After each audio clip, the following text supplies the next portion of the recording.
Assalamualaikum warahmatullahi wabarakatuh.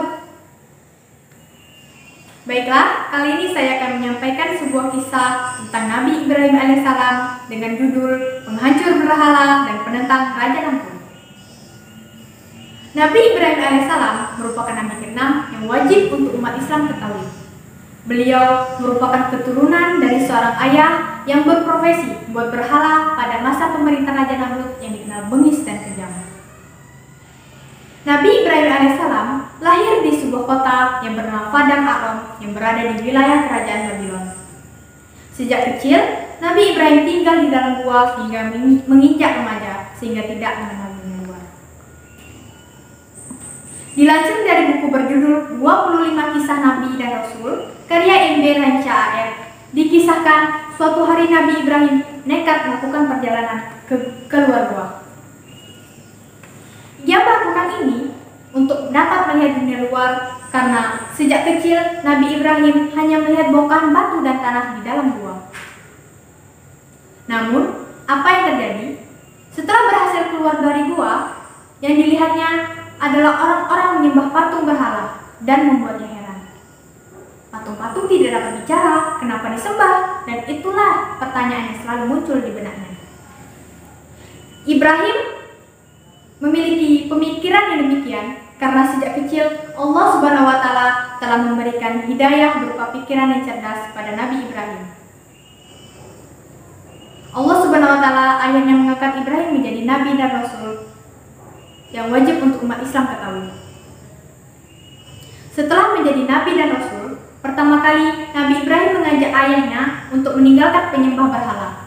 Diketahui ayah Ibrahim bernama Azar, seorang pembuat patung berhala. Namun, apa yang terjadi? Ajakan yang lemah lembut untuk tidak menyembah berhala ditolaknya mentah-mentah. Melihat kondisi ini, Ibrahim hanya bisa berdoa dengan alasan kasih sayang anak kepada ayahnya.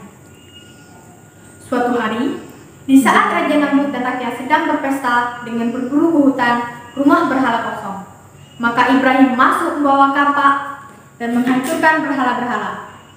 Bismillahirrahmanirrahim. Allahu Akbar. Kemudian kapak dikalungkan pada berhala yang paling besar. Ketika Raja Namrud dan para pengikutnya kembali dari perburuan dan akan mengadakan pesta pora dan menyembah berhala di ruang pemujaan, mereka terkejut luar biasa karena berhala-berhala tersebut hancur berantakan. Raja Namrud pun marah, siapa yang berani menghancurkan berhala-berhala tersebut? Di tengah suasana seperti itu, datang seseorang yang mengaku melihat Ibrahim tidak ikut pesta dengan alasan sakit perut. Kemudian Ibrahim ditangkap dan dibawa ke hadapan Raja Namrud dan rakyat banyak yang akhirnya diinterogasi. Tetapi Ibrahim malah senang karena ia yang mengharapkan bertemu dengan Raja Namrud secara langsung seperti ini. Raja Namrud kemudian bertanya kepada Nabi Ibrahim alaihissalam, "Wahai Ibrahim, bukankah engkau yang menghancurkan berhala-berhala ini?" Kemudian Nabi menjawab, "Bukan." Raja Namrud pun semakin geram dan terus bertanya, "Lantas siapa lagi kalau bukan engkau? Bukankah engkau yang berada di sini saat kami pergi? Dan bukankah engkau yang membenci berhala-berhala ini?" Kemudian Nabi Ibrahim pun membalas, "Ya, tapi bukan aku pelakunya. Bukankah kampaknya masih berada di lehernya?" Saat itulah Raja Namrud membantah dengan berkata, "Mana mungkin patung berhala yang tidak dapat berbuat apa-apa bisa melakukan itu?" Setelah mendengar jawaban Raja Namrud tersebut, dengan tegas Nabi Ibrahim berkata, "Kalau begitu, kenapa engkau menyembah berhala yang tidak dapat berbuat apa-apa?"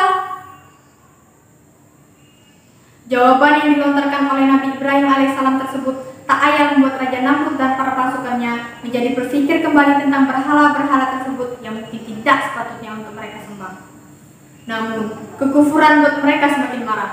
Ibrahim kemudian diikat dan ditangkap dan Raja Namrud bertanya apa hukuman yang pantas untuknya. Para pengikutnya menjawab dengan mengatakan, "Bakar saja sampai mati." Kemudian Kemudian kayu-kayu dikumpulkan dan Ibrahim diletakkan di atas kayu dalam keadaan terikat. Akhirnya Ibrahim dibakar hidup-hidup. Raja Namrud dan para pengikutnya mengira Ibrahim hangus menjadi api. Namun, apa yang terjadi? Ibrahim masih sehat dan bugar, yang menunjukkan mukjizat Nabi Ibrahim tidak mempan dibakar.